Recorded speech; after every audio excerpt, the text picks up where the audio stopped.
కొండపల్లి శ్రీనివాస్ గారు.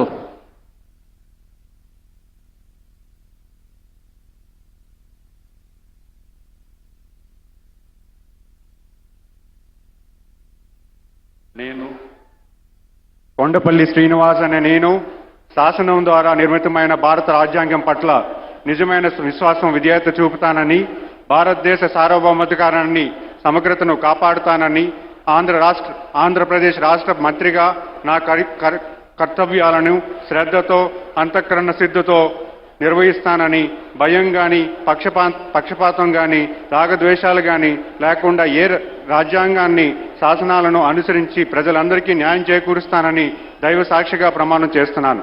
నేను కొండపల్లి శ్రీనివాస్ అనే నేను ఆంధ్రప్రదేశ్ రాష్ట్ర మంత్రిగా నా పరిశీలనకు వచ్చిన లేదా నాకు తెలియవచ్చిన ఏ విషయాన్ని నా కర్తవ్యాలను సక్రమంగా నిర్వహించేందుకు అవసరమైన మేరకు తప్ప ప్రత్యక్షంగా కానీ పరోక్షంగా కానీ ఏ వ్యక్తికి లేదా వ్యక్తులకు తెలియపరచనని లేదా వెల్లడించనని దైవ సాక్షిగా ప్రమాణం చేస్తున్నాను.